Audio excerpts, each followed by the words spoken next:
I didn't think anything of it at first. That's probably the part that sticks with me the most now, how normal everything felt. Like my life was already shifting under my feet, and I just walked into it without noticing. No warning. No clear moment where I could point and say, there, that's when it started to fall apart. Madison had been talking about that charity event all week. Not casually either. She was invested in a way that felt unusual, even if I didn't admit it to myself at the time. She kept going over the guest list like it mattered who would be there, mentioning names I barely recognized, repeating a few of them more than once like she was making sure I remembered. At one point, she asked me what I was wearing 3 separate times in the same evening. Not because she cared about my outfit, but because she cared about how we would look. That should have stood out more than it did. I remember standing in the doorway of our bedroom, watching her try on different dresses. One after another. She'd step back, study herself in the mirror, adjust something small, then shake her head and change again. It wasn't rushed either, it was careful. Intentional. She finally settled on one that didn't just look good, it made a statement. Dark, elegant, perfectly fitted. The kind of dress that didn't ask for attention but got it anyway. "You're really going all out for this," I said, half smiling. She glanced at me through the mirror. "It's important." Simple answer. But something about the way she said it felt distant. Like she was already somewhere else mentally. I didn't question it. That was my first mistake. The drive there was quiet. Not tense, just quiet in a way that felt slightly off if you paid attention. She spent most of it on her phone, responding to messages quickly, her fingers moving with purpose. I asked once, casually, "Work stuff?" "Yeah," she said without looking up. That was it. No explanation. No follow-up. And I didn't push. The country club looked exactly like you'd expect, clean, polished, expensive without trying too hard. Soft lighting everywhere, the kind that makes people look better than they actually do. A live band playing something smooth in the background. Conversations blending together into that low, constant hum of people pretending everything in their lives is exactly how it should be. We walked in together, side by side, and for a while, everything felt normal. People greeted us. Handshakes, polite smiles, the usual small talk about work, investments, things I only half cared about. Madison stayed close at first, her hand resting lightly on my arm like it always used to. She smiled at the right moments, laughed when expected, played her role perfectly. If you had taken a snapshot of that moment, you would have seen a solid couple. Nothing unusual. Nothing broken. I would have told you the same thing. I don't remember the exact moment it changed. That's the problem. It didn't happen all at once. It was subtle. Gradual. Like something slipping out of place so slowly you don't realize it's gone until you try to reach for it. At some point, Madison's hand wasn't on my arm anymore. At some point, she stopped standing close. At some point, I was talking, and she wasn't really listening. I noticed it in fragments. Small things that didn't seem important on their own. Her responses getting shorter. Her attention drifting mid-conversation. The way her eyes kept moving past me, scanning the room like she was expecting someone. Waiting. That's what it was. She was waiting. Then I saw who for. Kyle. I didn't know him. Never seen him before. But I knew immediately he wasn't just another random guest. Because of the way she reacted. It wasn't dramatic. She didn't run to him or anything like that. But something shifted the second he walked into her line of sight. Her posture straightened slightly. Her expression changed, subtle, but real. And when he approached, she smiled in a way I hadn't seen in a long time. Not polite. Not automatic. Genuine. I introduced myself when he reached us. Firm handshake. He was confident, comfortable in a way that suggested he already felt like he belonged there. "Kyle," he said. "Good to finally meet you." Finally. That word stuck with me longer than it should have. I glanced at Madison for half a second. She didn't react to it. Or maybe she did, just enough that I couldn't be sure. He's a new investor, she added quickly, almost too quickly. I told you about him. Maybe she had. But not like this. At first, I told myself I was overthinking it. People talk. People laugh. That's normal. But as the night went on, it became harder to ignore what was happening right in front of me. Because it wasn't just that she was talking to him. It was how she was talking to him. Her body angled toward him, not me. Her attention locked in, fully present in a way it hadn't been with me all evening. She laughed, really laughed, at things that weren't even that funny. The kind of laugh that comes from wanting to connect, not from the joke itself. And every time I tried to step back into the conversation, it felt like I was interrupting something I wasn't supposed to be part of. Hey, Madison! Hold on, she said once, without even turning toward me. Another time, she didn't respond at all. Just kept talking. Like I wasn't there. That's when something inside me shifted. Not anger. Not yet. Something quieter. Heavier. The kind of realization that doesn't hit all at once, it settles in, piece by piece, until you can't ignore it anymore. I stopped trying after a while. Stopped talking. Stopped reaching for her attention. I just sat back, drink in hand, and watched. Watched her lean in slightly when he spoke. Watched the way she brushed her hair back, not nervously, but deliberately. Watched how easy it all seemed for her. Natural. Effortless. Like she'd done this before. And maybe that's what got to me the most. It didn't feel new.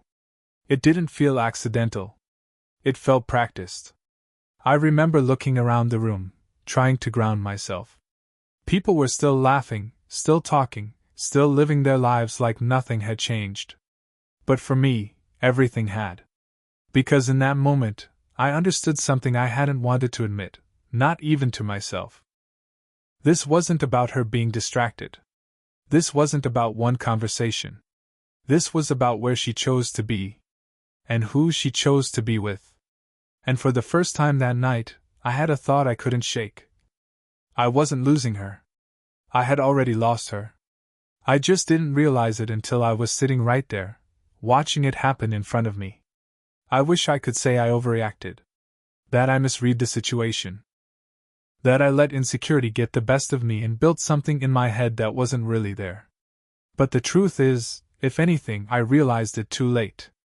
After a while, I stopped pretending I was part of the conversation. There's a specific kind of silence you fall into when you realize you don't belong somewhere you're physically standing. It's not loud. It doesn't demand attention. It just settles over you quietly, like you've stepped half a foot outside your own life and no one noticed. That's exactly what it felt like sitting there. Madison and Cal kept talking like the rest of the room didn't exist. And more importantly, like I didn't exist. At one point, she leaned in closer to hear something he said, her hand briefly touching his arm. It was quick. Subtle. Easy to miss if you weren't paying attention. But I was. I had nothing else to do but pay attention. I tried, one last time. Madison, I said, a little firmer this time.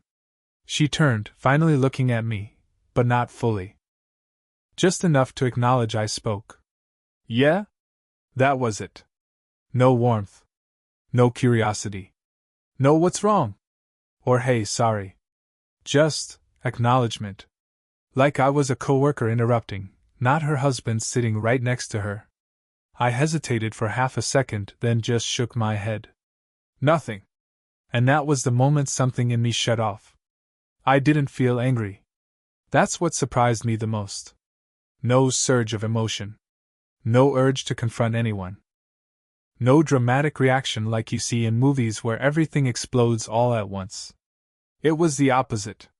It was clarity. Cold, quiet clarity. I leaned back in my chair and looked at her, not as my wife, not as the person I'd built my life with, but as someone separate. Someone I was observing. And once I did that, everything started to make more sense. The past few weeks. The way she'd been distracted at home. The constant messages.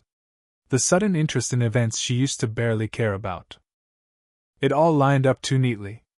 Kyle said something I didn't catch, and she laughed again. That same laugh. The one that used to belong to me. I glanced down at the table. 3 glasses. Hers nearly empty. His halfway. Mine untouched. That detail stuck with me for some reason. Like a small, physical representation of everything that was happening. They were engaged. I was just there. Time started to feel strange after that. I don't know how long I sat there, 10 minutes, maybe longer. It could have been an hour. It didn't matter. Nothing was changing. No one was going to suddenly realize I was being ignored. No one was going to fix this for me. And I wasn't going to beg for attention from my own wife. That's when the idea came. Not emotional. Not impulsive. Just simple. I reached into my jacket and pulled out my wallet. For a second, I just held it there, feeling the weight of it in my hand. It wasn't about the money. It wasn't even about the bill. It was about control. The one thing I still had. I caught the waiter's attention with a small gesture. He walked over quickly, professional smile in place. "Everything all right, sir?" "Yeah," I said calmly. "Can I settle my part?" He hesitated for a fraction of a second, probably confused by the wording. "Of course." I handed him my card. Behind him, I could still hear Madison laughing. She hadn't noticed anything. Not the silence. Not me pulling away. Nothing. While the waiter processed the payment, I looked at her one more time. Not hoping for anything. Just confirming. And there it was again. Her entire focus. On someone else. The waiter came back, placing the receipt in front of me. "Thank you." I signed it without really looking. Left it on the table. Took a slow breath. And then I stood up. No announcement. No explanation. No, I'm heading out. Nothing. I just walked away. And the part that stayed with me the most? She didn't even notice. Not when I stepped away from the table. Not when I passed behind her chair. Not when I walked across the room. Not even when I reached the exit. I pushed the door open and stepped outside into the cool night air. And for the first time that entire evening, I could breathe. There's something strange about that moment, when you leave a place where something important just ended, but the world outside keeps moving like nothing happened. Cars still passing. Distant voices. The same night sky. Everything normal. Except you're not. I walked across the parking lot slowly, not rushing, not looking back. Because I didn't need to. If she hadn't noticed by now, she wasn't going to. When I got to my car, I stopped for a second, keys in hand. And that's when it fully settled in. Not the suspicion. Not the doubt.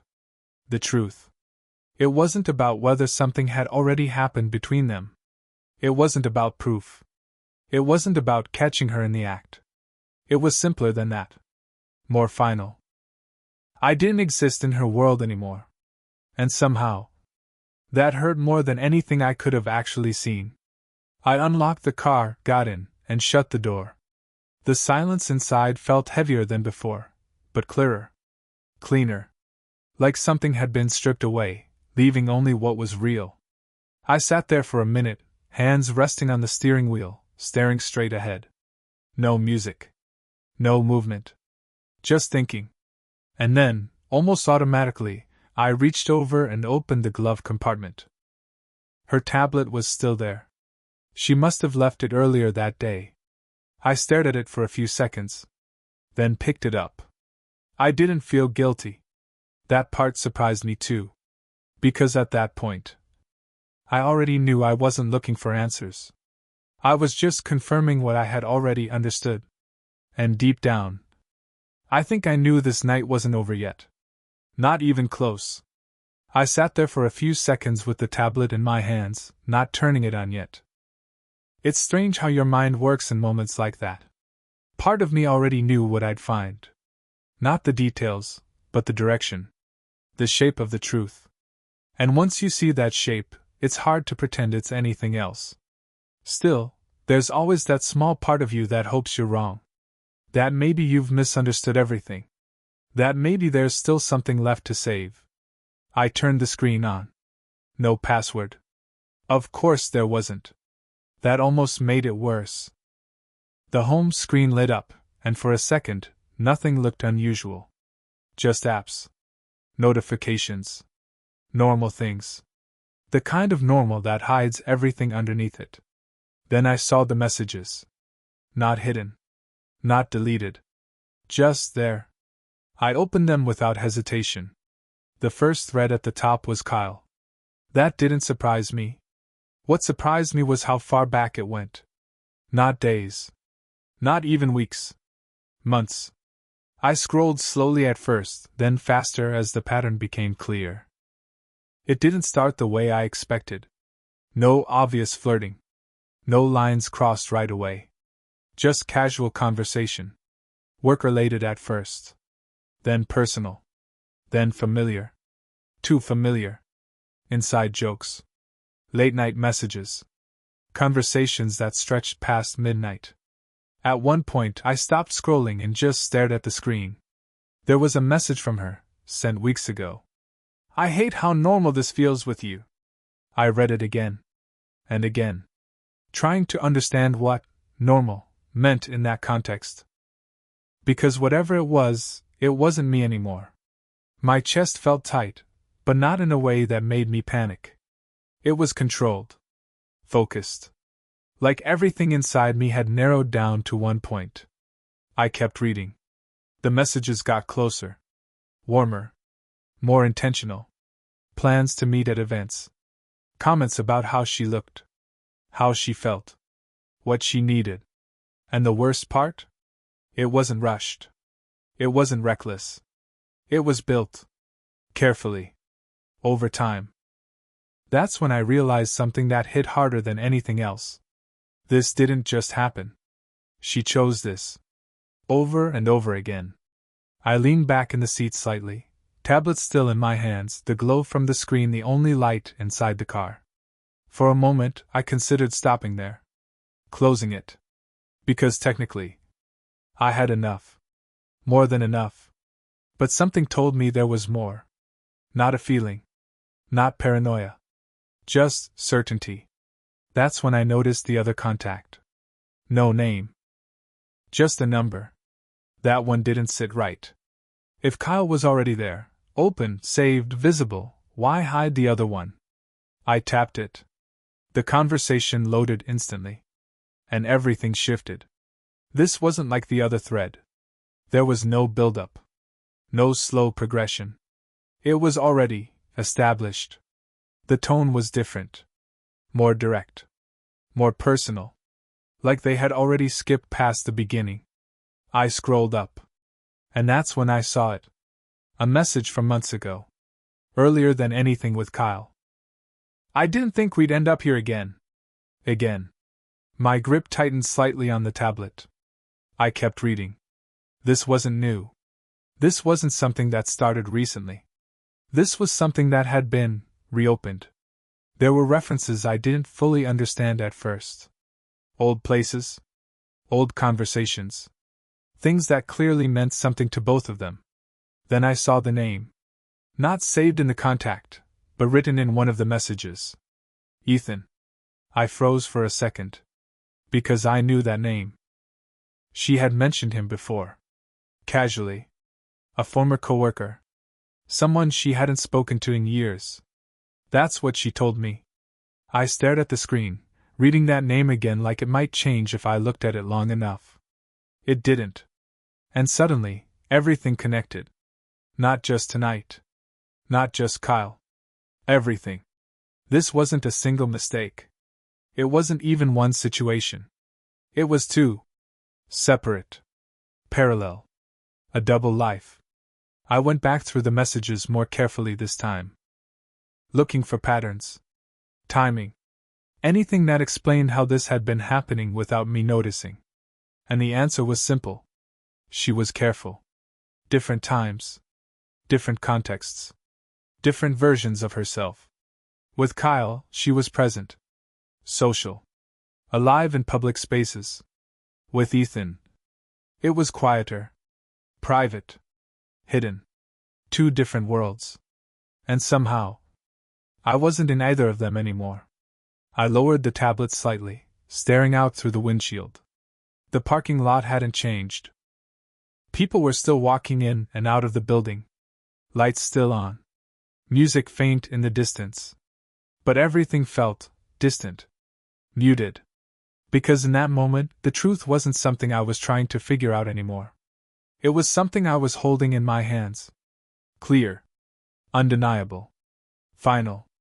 I wasn't dealing with suspicion. I wasn't dealing with doubt. I was dealing with reality. And the strangest part? I didn't feel the need to go back inside. Not to confront her. Not to catch her. Not to prove anything. Because there was nothing left to prove. I set the tablet down slowly on the passenger seat. Sat there in silence for a few seconds. Then leaned back, closing my eyes briefly. And that's when a thought came to me, calm, precise, almost detached. This didn't end tonight. This just revealed itself tonight. And whatever came next was going to be on my terms. I didn't start the engine right away.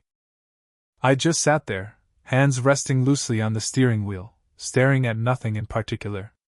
The kind of stillness that doesn't come from calm, but from everything inside you settling into place. Because once you see the full picture, there's nothing left to chase. No questions. No confusion. Just clarity. I could have driven home. That would have been the easy option. Quiet exit. Distance. Time to process everything alone. But something about that didn't feel right. Not because I needed answers. But because I wanted to see something. Not her explanations. Not her excuses. Her reaction. I picked up the tablet again, looked at the screen one last time, then turned it off and set it back in the glove compartment exactly where it had been. Closed it. Like nothing had happened. Then I started the engine. The drive was short. Too short, honestly. It didn't give me time to second-guess anything, and maybe that was a good thing. Because the version of me sitting there now wasn't running on emotion. I was running on decision. When I pulled back into the parking lot, it looked exactly the same. Same lights. Same cars. Same low hum of conversations leaking out through the entrance.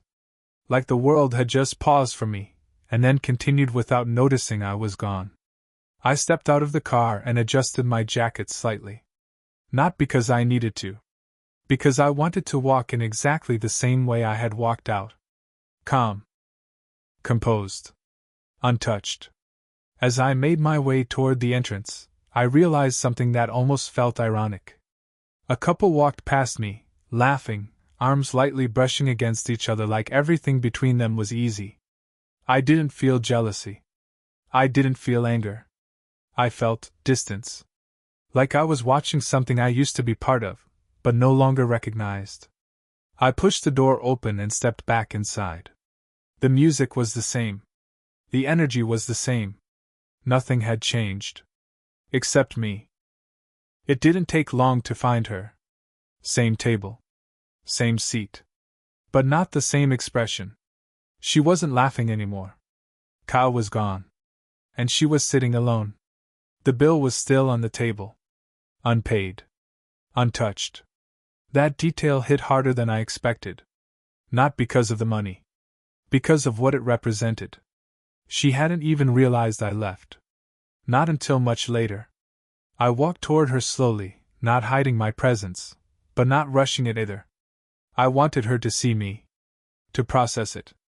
To feel the moment. Her eyes lifted, and the second she saw me, everything changed. First, confusion. Like her brain didn't immediately understand what it was seeing. Then recognition. Then something sharper. Panic. "Where did you?" She started, her voice tight, uneven. I didn't respond. I just pulled out the chair across from her and sat down. Up close, I could see it clearly. The shift. The difference. The same person who had been laughing effortlessly an hour ago now looked unsettled. Off balance. I was looking for you, she said quickly. Too quickly. You just disappeared. I held her gaze. Didn't react. Didn't acknowledge the statement. Because we both knew that wasn't true. I went to talk to someone for a bit, she added, filling the silence. I thought you. I raised my hand slightly. Not aggressive. Just enough to stop her. And she stopped. Immediately. That was the moment everything flipped. Not because I said anything. Because I didn't. Silence is a strange thing. People think it's passive. But in the right moment, it takes control. She shifted in her seat slightly, clearly uncomfortable now. Her hands moved toward the table, then back to her lap, like she didn't know where to place them. What's going on? She asked, quieter this time. I looked at her for a second. Not with anger. Not with accusation. Just observation. And then I said the only thing that actually mattered. You didn't even notice I was gone. That was it. No raised voice. No details. No accusations. Just the truth. And it landed harder than anything else could have. Her expression changed instantly. Not defensive. Not argumentative. It dropped. Like something inside her finally connected. She started, then stopped. Because there was nothing she could say to that. No explanation fixes that. No excuse covers that. You can explain conversations. You can deny intentions. But you can't explain not noticing your husband leaving. The silence stretched between us again, but this time, it wasn't empty. It was heavy. Because now, she understood. Not what I knew. Not what I had seen. But what she had done. And more importantly, what she had lost in that moment. I leaned back slightly in the chair, still calm, still composed. Watching her process it.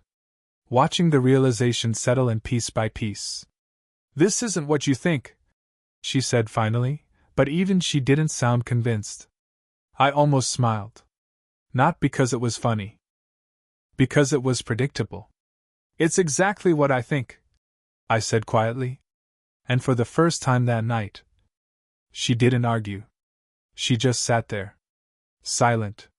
Because somewhere deep down, she already knew I was right.